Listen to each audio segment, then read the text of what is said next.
Olá, eu sou o Dário Souza e Silva, sou professor e pesquisador do Instituto de Ciências Sociais da UERJ e quero, primeiramente, agradecer o convite para participar desse curso, para o qual me foi dada a tarefa de trazer o tema da interseccionalidade, raça, gênero, nos estudos sobre população em situação de rua. Essa tarefa, eu acho que dada uma escassez, né, geral de abordagens que tenham certa forma de consenso sobre a definição de população em situação de rua, sendo essa uma definição legal muito recente, né, leva a gente necessariamente a falar do conjunto de abordagens, né, sejam das abordagens históricas, sejam das percepções da pobreza em situação de rua no Brasil. Né.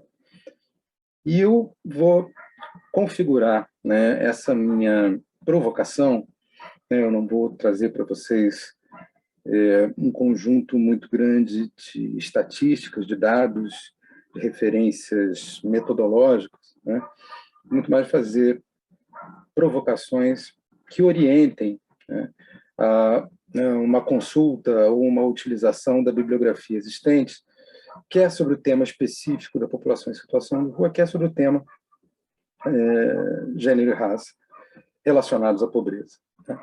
Então, quando pensamos sobre o tema, né, muito das primeiras coisas, das primeiras informações que são levantadas para fins de debate e análise da situação é o panorama quantitativo, né, e uma certa taxonomia, né, uma tipificação da população em situação de rua. Né. É claro que essa tipificação pode ser feita de diferentes maneiras, diferentes formas, ou de sociometria, ou de tipificação com base nas formas de uso da rua, né, as formas de organização de redes na rua, conjunturas familiares, conjunturas de indivíduos isolados, conjunturas transitórias entre grupos que desempenham determinada estratégia de sobrevivência na rua, etc. E também, né, uma descrição de gênero. Né. Tanto no nosso país quanto nos estudos feitos fora do Brasil, o que se configura de maneira geral, pelo menos de forma mais numerosa nos estudos recentes, é uma predominância de homens em situação de rua, né? Mesmo onde há a presença de arranjos familiares com crianças, com mais velhos, etc., né? No geral, os homens estão mais propensos, né, a essa condição. Mas se a condição masculina é predominante numericamente, isso não significa que a condição das mulheres em situação de rua seja menos grave, menos severa e menos capaz de expor essa população a riscos específicos, pelo contrário, né?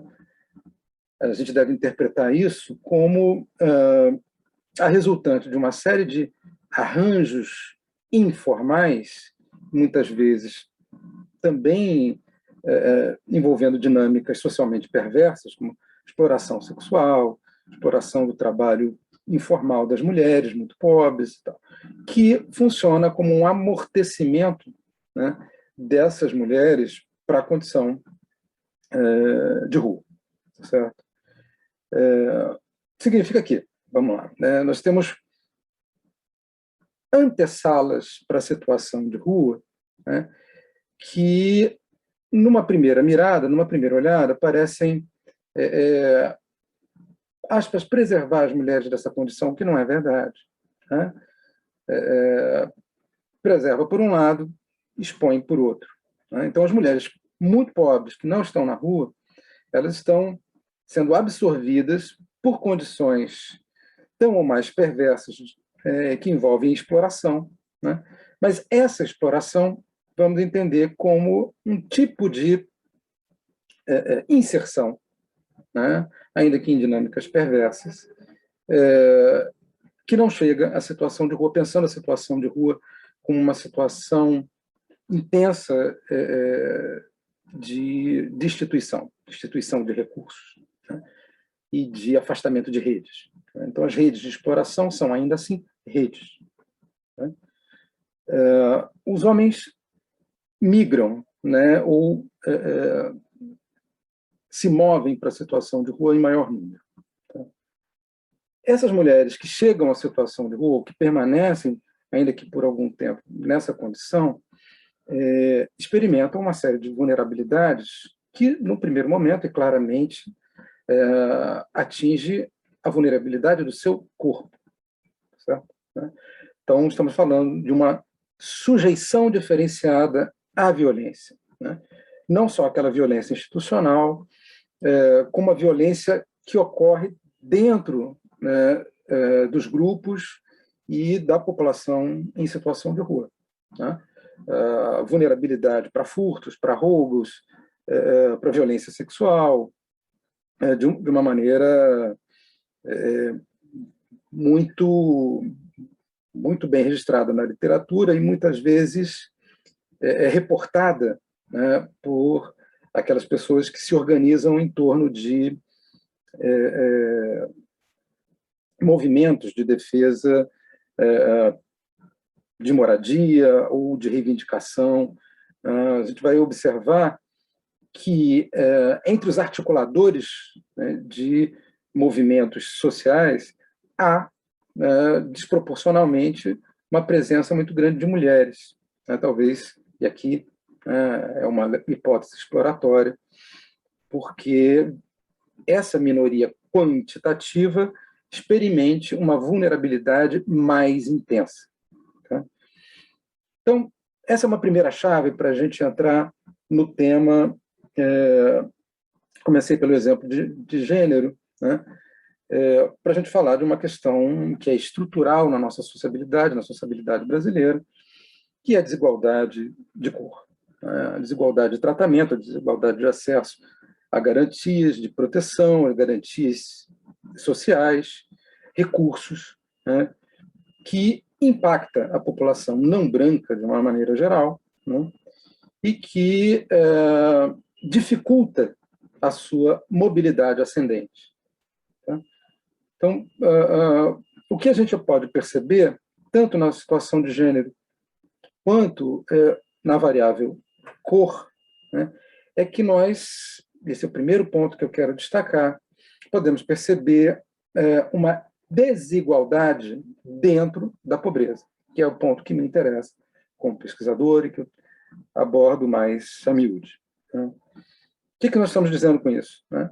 As pobrezas não são todas iguais, entendendo a pobreza não apenas como destituição material, né, mas como vulnerabilidade social em diferentes aspectos.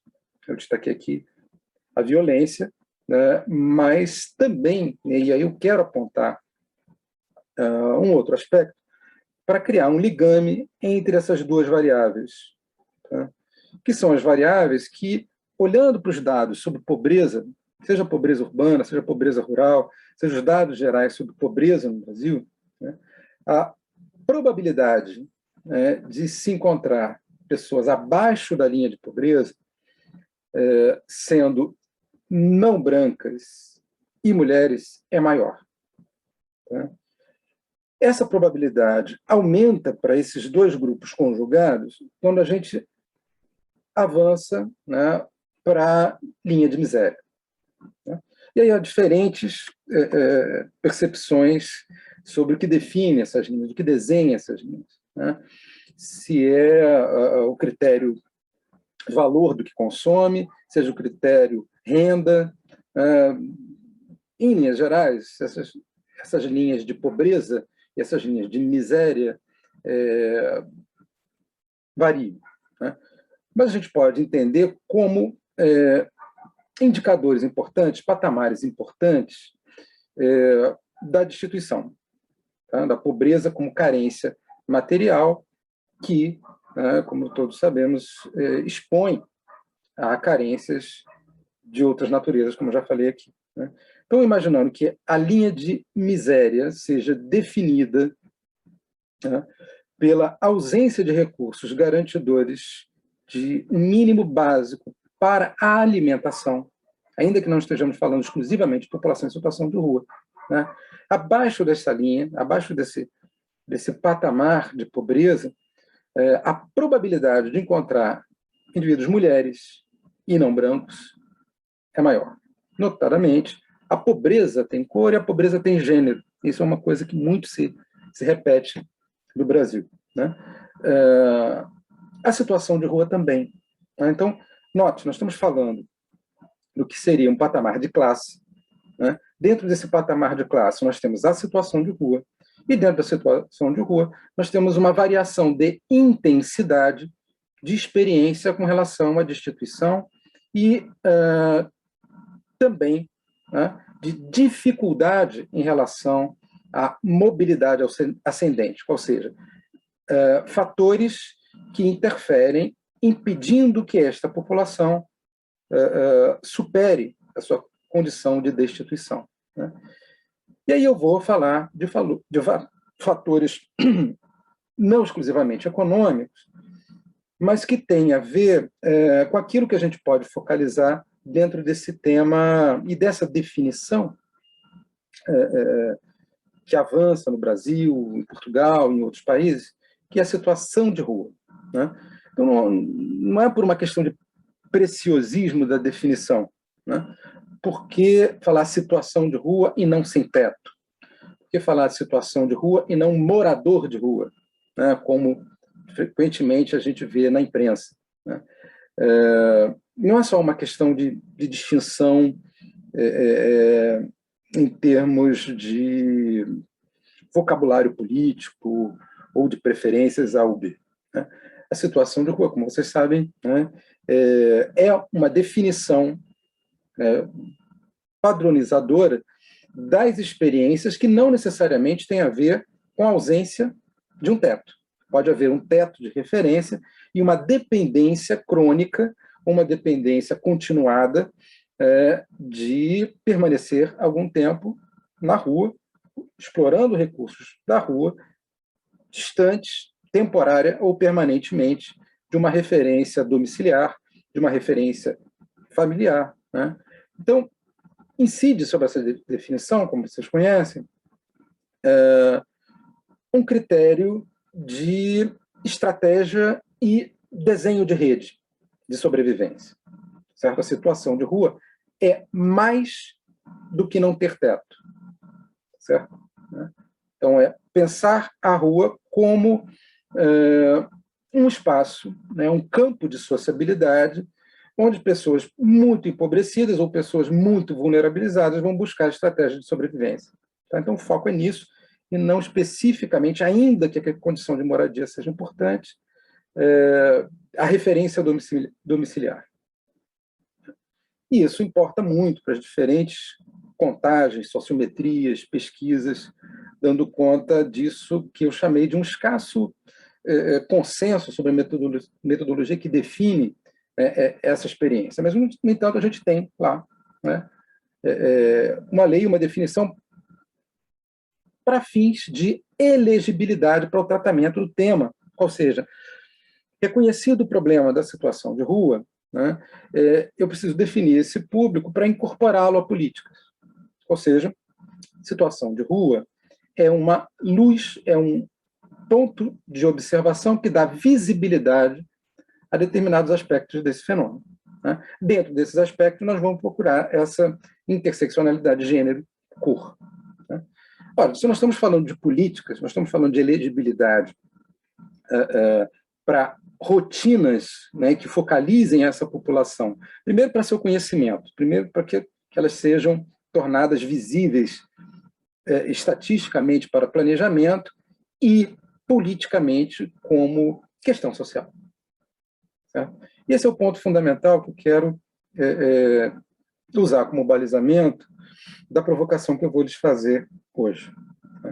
primeiro lugar, a condição de gênero e cor da população em situação de rua herda e é profundamente afetada, né, pela maneira como esses temas circulam na nossa sociabilidade.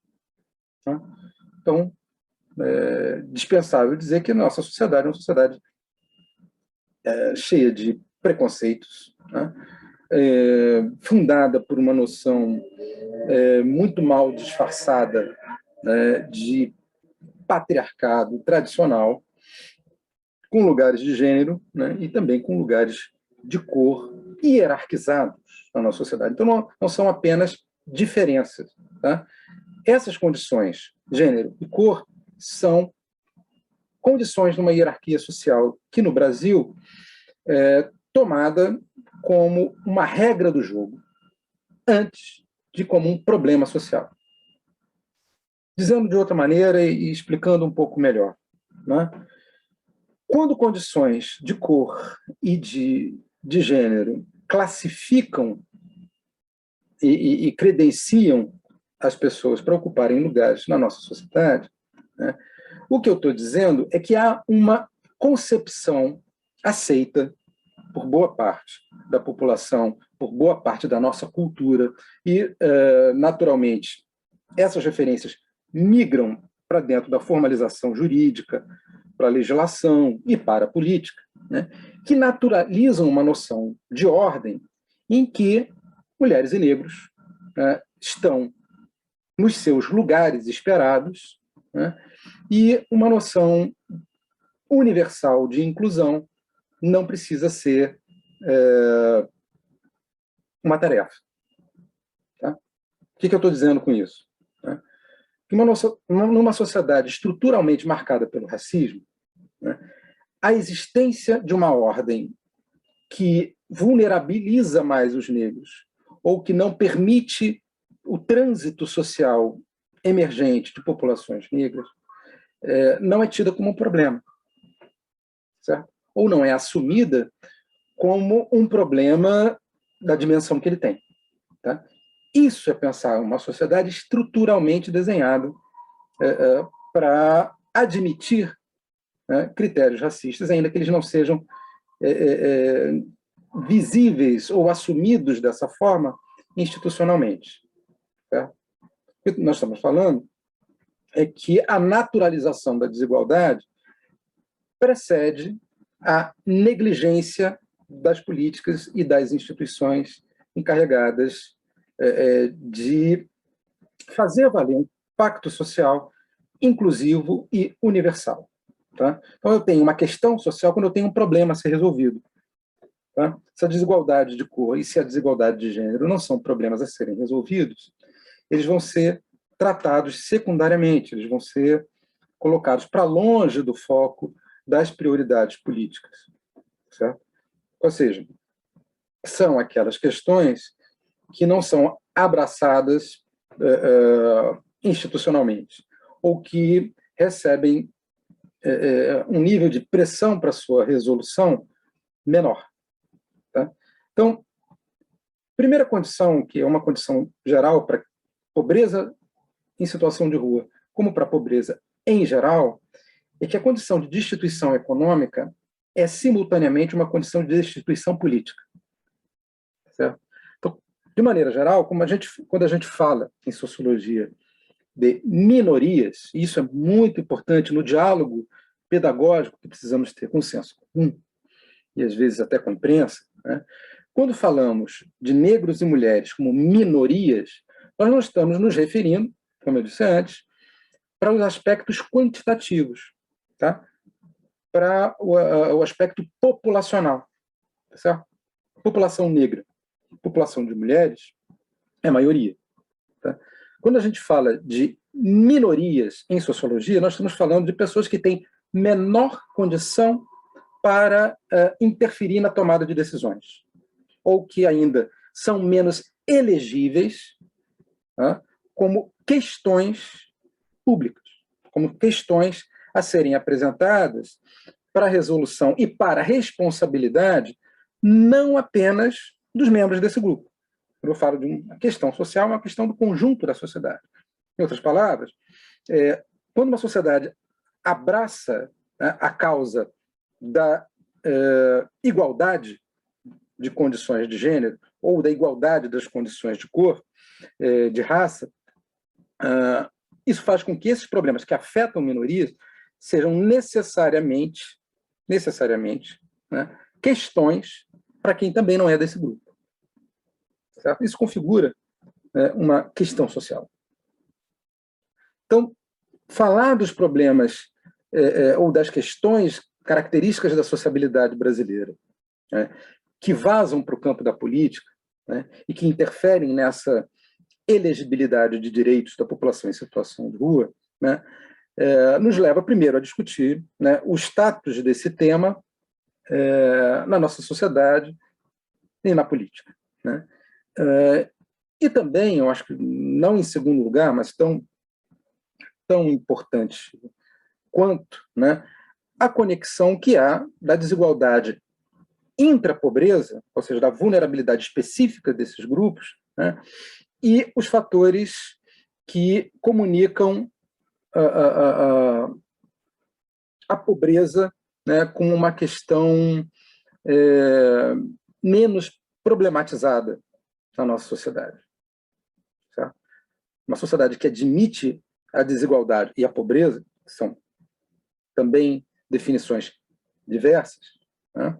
A sociedade é muito desigual porque ela tem N clivagens, né? Tem uma quantidade muito grande de clivagens, e que no momento que nós estamos vivendo, pelo menos nos últimos 4, 5 anos, de intensificação das condições de carência, né, e de aumento do hiato entre esses mais carentes e os outros segmentos sociais. Tá? Dentro de cada segmento, nós temos condições desiguais de manutenção de posição, de status, de renda, de acesso a direitos, né, que apontam para essas duas variáveis como variáveis muito importantes, que servem de freio tanto à manutenção de rotinas inclusivas, quanto resgate de condições anteriores à queda econômica ou social de pessoas vulneráveis. Né? Então, o que eu estou querendo dizer é o seguinte: para a pobreza em geral, gênero e cor são variáveis fundamentais, né? Porque afetam a mobilidade. Então, há uma maior probabilidade de ser pobre sendo não branco e sendo mulher. Né? Se a gente quiser trazer outros elementos para isso, há maior probabilidade de uma pobreza rural do que uma pobreza urbana, da pobreza que se experimenta na cidade diferente da pobreza que se experimenta no campo, uma série de coisas. Mas são essas duas variáveis muitíssimo importantes, né, para a gente discutir a pobreza como uma condição além daquela de carência material. Indo nesses fatores estruturais, históricos. Né? E quando eu falo de fatores estruturais históricos, eu não estou dizendo que eles são inamovíveis, né, que eles não possam ser transformados na nossa sociabilidade no meio urbano, ou no país, ou na esfera da política como prioridade. Pelo contrário, né, é extremamente importante, é vital, né, que essas referências anteriores à formalização da definição situação de rua sejam resolvidas pela nossa sociedade. Né? Por um lado, a gente pode falar de uma herança. Né? Por outro lado, a gente precisa observar, ou melhor, destacar, que essa herança não é um ditame econômico oriundo da escravidão. Né? O fato do nosso país, né, ter vivido durante 4 séculos, né, a maior população escravizada da história desde a Roma Antiga, né, não significa que a inclusão econômica das pessoas descendentes dos escravizados vai necessariamente ser, por isso, trazida para a condição de pobreza. economicamente, não é suficiente, né, ter antepassados na condição de escravizados. Né? Isso é muito bem explorado ao longo da obra de dois autores que depois vão estar nas referências de vocês, que são Carlos Rosenbaum e Nelson do Vale e Silva, né, que são dois sociólogos que trabalharam com o tema da mobilidade social e da raça, né, ao longo do nosso desenvolvimento histórico. Bom, vamos lá. Se a existência, ainda que importante, de uma enorme população escravizada não seja suficiente para determinar a condição de pobreza dos seus descendentes, o que é que interfere? E aí vem o campo da sociabilidade. A escravidão legal, que termina oficialmente em 1888, 13 de maio de 1888, né, ela não abole um padrão de sociabilidade hierárquico e racista. Esse é um ponto fundamental. Não se termina com um padrão de sociabilidade por determinação legal, por decreto, por abolição. Tá? Então, o que tem um marco importante, diferencial, em 13 de maio de 1888, né, é a condição legal da escravização de pessoas. Certo? Mas, a esse ponto, a sociedade não imediatamente abole, né, um padrão de sociabilidade que envolve a exploração do corpo de pessoas negras em do corpo de mulheres negras. Isso é muito importante, porque significa que, desde a primeira hora, essa sociedade criou o que no popular a gente chamaria de pesos e medidas diferentes, que são mais de dois. Tá? Então, quando a gente fala de uma interseccionalidade, é como que a gente está trazendo essas duas variáveis para pensar o peso social que essas marcas, que essas condições trazem para o tratamento de um tema. Se a nossa ideia é, garantir um conhecimento, uma visibilidade para efeito de planejamento, para efeito de políticas de população em situação de rua, a gente tem que admitir, né, como pressuposto a desigualdade da pobreza. Tá? Uma desigualdade interna à pobreza, né, que é motivada pela maneira como essa sociedade trata historicamente negros e mulheres no nosso país. Tá? E como esta condição, né, interfere na problematização, na apresentação, primeiro, da pobreza de uma maneira geral, como uma questão social que deve ser transformada, né, que deve ser alvo de investimento coletivo, né, e, dentro dessa, especificamente, a necessidade de trazer para patamares de inclusão esses dois subgrupos. Não se trata de privilegiar observações ou políticas, né, ou politicamente grupos que a gente vai destacar e pensar para fora da pobreza. Significa pensar, né, a promoção e a defesa da vida, né, do conjunto da população, levando em consideração que olhar para a situação de gênero e olhar para a situação de cor, né, melhoram não apenas a vida daquelas pessoas, mas contribuem para um padrão positivo de sociabilidade no conjunto da nossa sociedade. O que eu estou dizendo com isso é exatamente o que parece. Né? Atender populações vulneráveis reorganiza, né, as regras de convívio social em largo espectro. Certo? Por um lado, a sociedade passa a ter mais tarefas, né?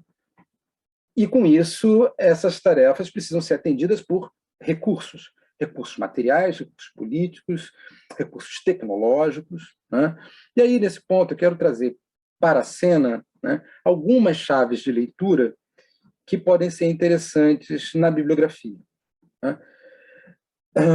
Em primeiro lugar, esse tema da construção de tipos para referir a população em situação de rua, que nos permite chegar a grupos de gênero, a grupos de cor, e dentro desses grupos ainda há subgrupos. Né? por exemplo, grupos etários, né?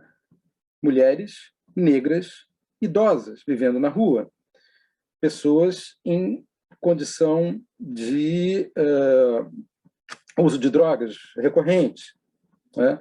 Pessoas em condição familiar na rua, né? Famílias monoparentais de mulheres negras na rua, né? Esse conjunto de detalhamentos do que eu chamei de desigualdade da pobreza, né, é importante para pressões, para planejamento da quantidade de recursos financeiros e também de saberes, que a gente pode chamar a cena, para reorganizar a governança, né, a administração do espaço público, a administração da cidade, a administração da questão social, colocando-a como prioridade, né? Há um detalhamento ou uma discussão num livro que eu passo a apresentar agora, né, eu passo a apresentar, portanto, referências para a abordagem que eu tive e repassando possíveis pontos que possam alimentar reflexões, alimentar adequações e críticas a partir da experiência brasileira, né? Existe um livro chamado Desafortunados, um estudo sobre o povo de rua, né, assinado por David Snow e Leon Anderson. Esse livro, em um determinado ponto, vai falar especificamente dos critérios, das implicações de critérios para segmentação da experiência de rua, ou seja, uma taxonomia. Embora o termo taxonomia seja bastante antipático, né, porque ele se refere, num primeiro momento, né, a uma tipologia animal. Né? Então, se essa terminologia chega até, né, o campo científico, a taxonomia da pobreza, né, uma outra dimensão que a gente deve levar em consideração é essa, né? Destituição material e destituição civil dessa população envolvem frequentemente trabalhos, produção de discurso, produção de pontos de observação que resgatem um aspecto fundamental para a vida social, que é a condição de humanidade, né? E não estou exagerando com isso. Condição de humanidade é condição de elegibilidade para participar de um pacto coletivo. Para tanto, é importante que sejam atribuídos a essas pessoas direitos advindos da sua condição, antes de cidadãos, de seres humanos, né? E, de uma forma muito conexa, seres humanos reflexivos. Tá? Ou seja, pessoas que são capazes de informar sobre a sua experiência, certo? E serem levados em consideração não exclusivamente a partir do que se interpreta delas, mas a partir de quanto elas possam contribuir para essa interpretação, dando conta, sim, né, de alguma maneira, reverter aquela condição minoritária de minorias que são menos elegíveis para participar da tomada de decisões. Em outras palavras, eu quero reforçar aqui um tema que o movimento, pessoas em situação de rua no Rio de Janeiro, por exemplo, costuma repetir, e eu acho muito interessante, que é um tema, uma consigna curta, nunca sem nós, dizem eles. Significa que as interpretações e as políticas têm que levar em consideração o relato, a experiência, as sugestões, né, e o peso levado ao problema por pessoas que vivem o problema. Certo? E aí, nesse ponto, né, o resgate de experiências, de uma memória das pessoas em situação de rua, nos leva a uma outra referência importante de um antropólogo estadunidense chamado Elliot Lidl. Né? Eu não sei se esse livro tem uma tradução para o português, mas é muito importante que essa referência seja em algum momento visitada. Ela se chama Tell Them Who I Am, né? Que é um estudo feito em cidades dos Estados Unidos sobre mulheres em situação de rua, né? E o título já diz um pouco do que é a abordagem do trabalho do Libel, que na sua tradução literal, diga a eles quem eu sou. Né?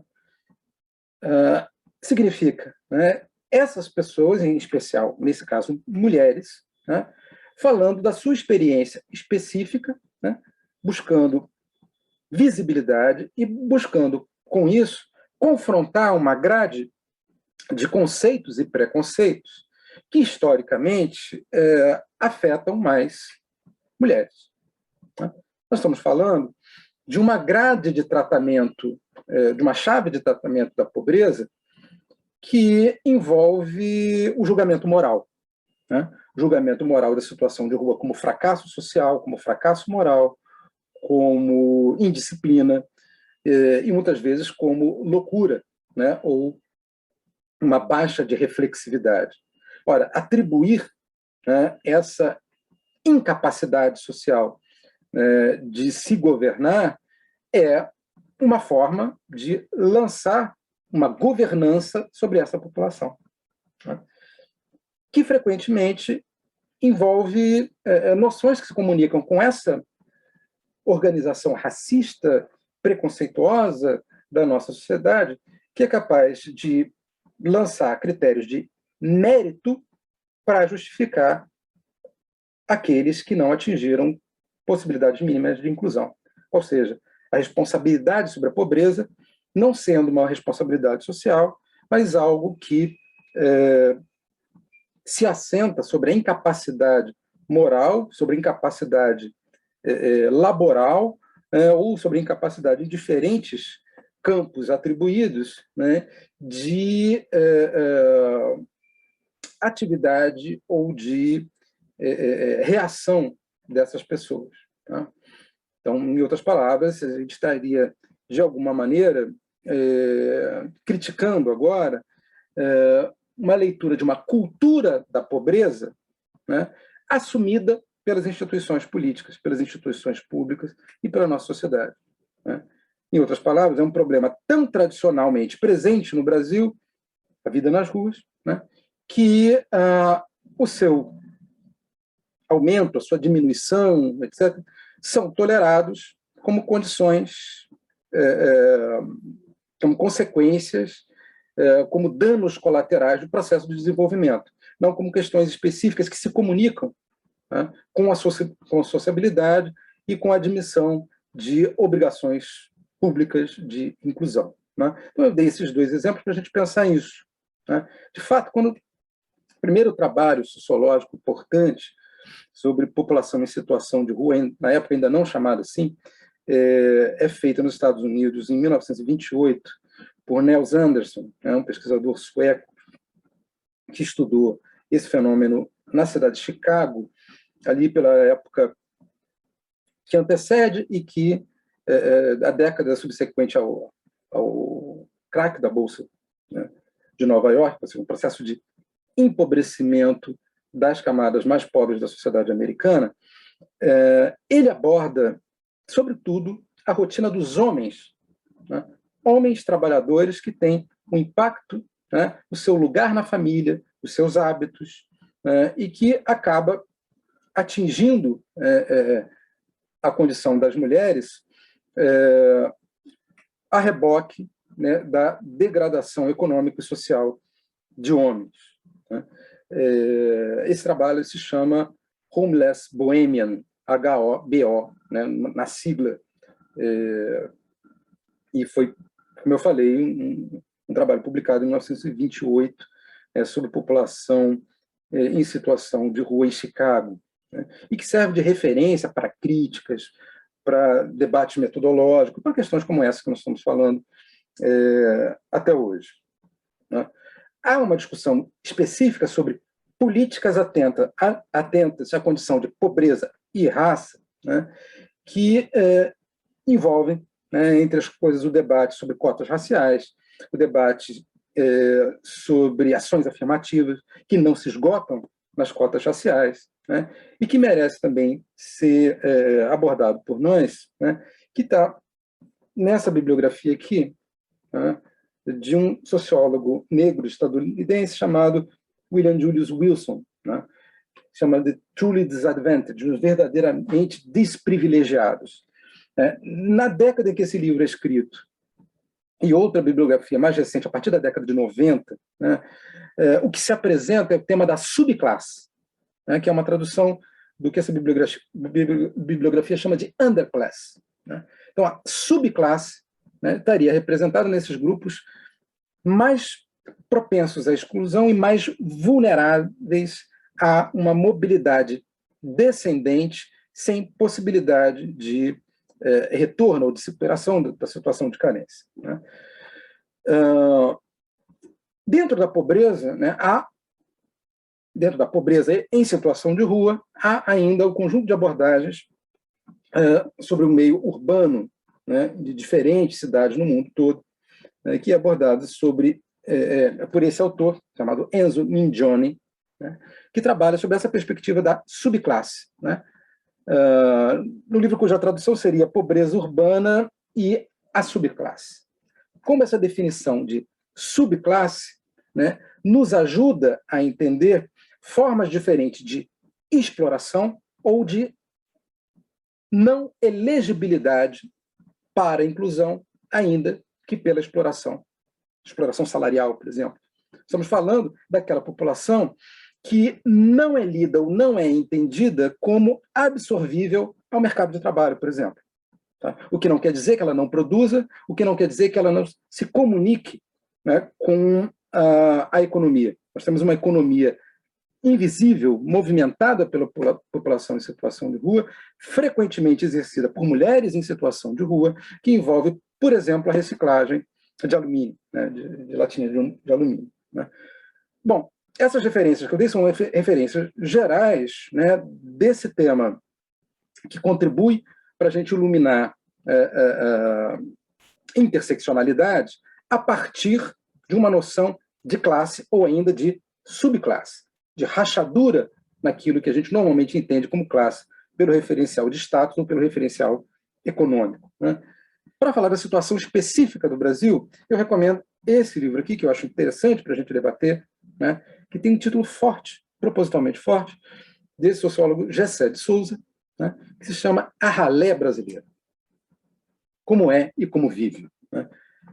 Ele usa a expressão ralé, né, não apenas para a população em situação de rua, né? Se o termo aponta para o desprezo, né, é isso que o autor quer explorar. Ele quer explorar a história do desprezo por essa população na nossa vida social, na nossa vida política, na construção dos atores políticos que interferem na tomada de decisões e da elegibilidade do que é prioridade, do que não é prioridade, que, no limite, define o que é desenvolvimento, tá? Pouca gente pode negar, né, que a nossa noção corrente de progresso admite a pobreza como um dano colateral dentro do processo de modernização, de progresso, de construção e de progresso material, de produtividade. Então, é como se desenvolvimento e qualidade de vida estivessem afastados, né? Ao propor leituras interseccionais, nós mostramos como as frações da pobreza desempenham um papel muito mais sofisticado no desenho, né, da desigualdade no nosso país. E como não se pode pensar em desenvolvimento fora da chave do desenvolvimento humano, se a gente quiser usar a terminologia de um outro autor, Amartya Sen, né?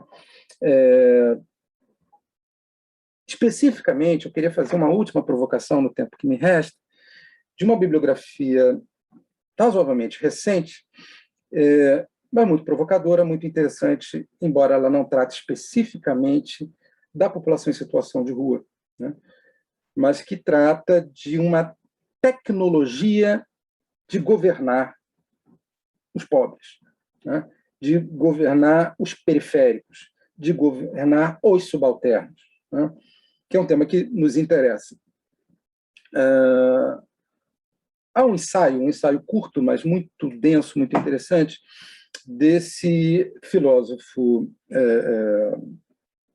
camaronês chamado Achille Mbembe. O que o Achille Mbembe faz é abordar uma terminologia e uma teoria desenvolvida por Michel Foucault a respeito da governamentalidade. Ou seja, aquilo que envolve não apenas uma tecnologia de governar a sociedade, tá? Mas também uma mentalidade que perpassa essa tecnologia e que permite fazer diferenciações de quem merece um tipo de tratamento, quem merece outro tipo de tratamento. Que essa desigualdade que envolve as condições de minoridade social. Né? Esse ensaio se chama necropolítica. Tá? Necropolítica é definida pelo Achille Mbembe como uma política de morte, de extermínio, né? Que ele apresenta como uma técnica de matar e deixar morrer. Né? Esta é uma provocação importante, né, porque esse autor sustenta que toda forma de exploração do subalterno, do conjunto de populações subalternas, envolve necessariamente o racismo.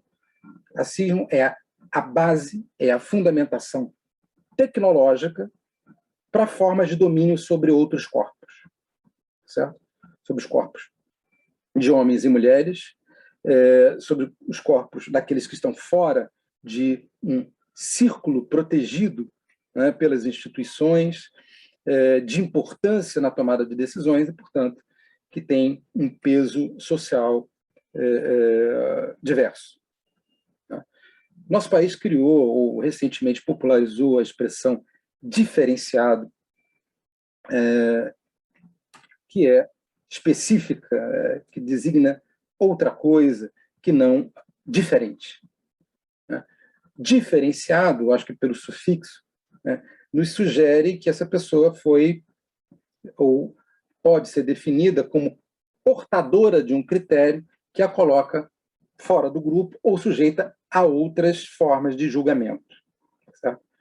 O que afeta frequente e preconceituosamente a população em situação de rua. A ideia de que eles são medidos civilmente, legalmente e humanamente, segundo outros pesos e outras medidas. Um exemplo disso é quando uma parte dessa população passa a ser designada, por exemplo, a partir do uso de substâncias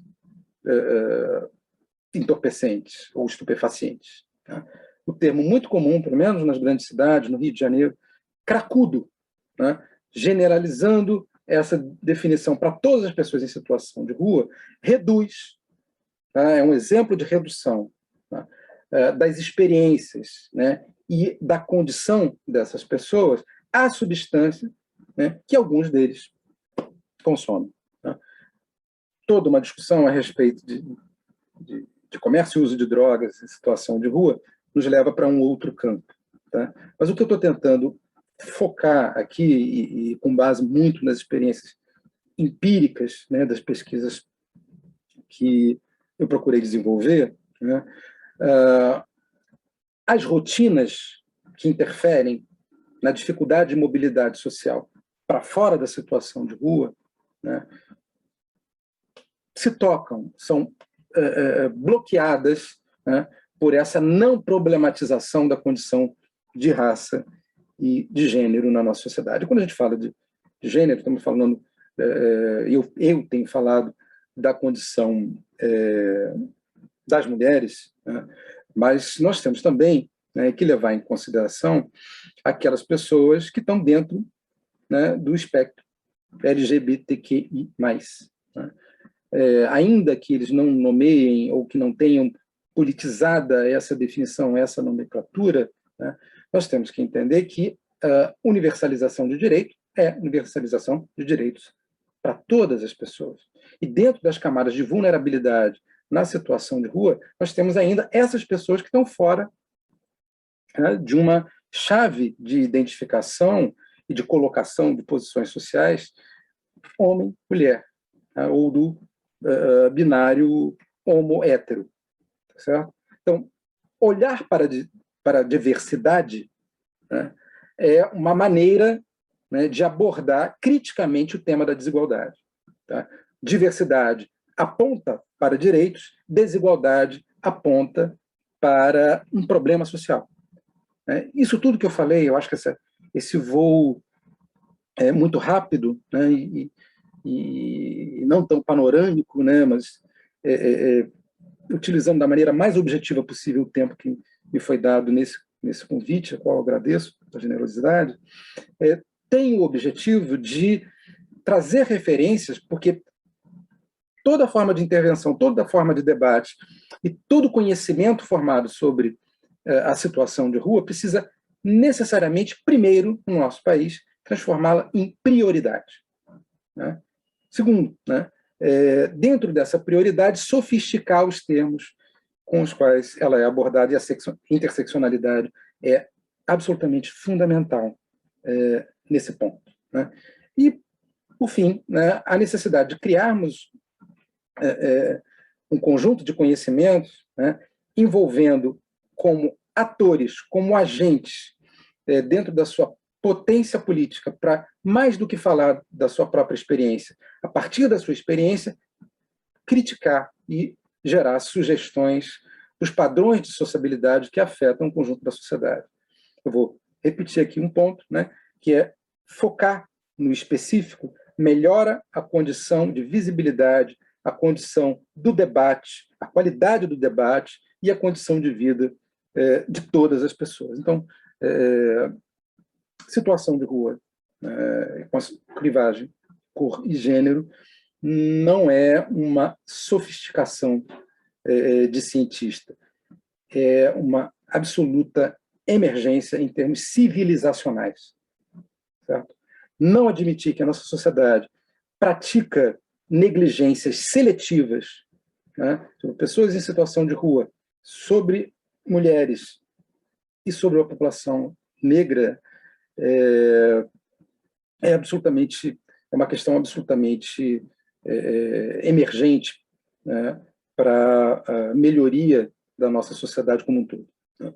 Então, eu fico por aqui, né, e na promessa de enviar junto com esse material também essas referências bibliográficas que eu apresentei como provocações, né, e algumas outras que possam, pelo menos, nos dar uma ideia do estado de arte do debate, certo?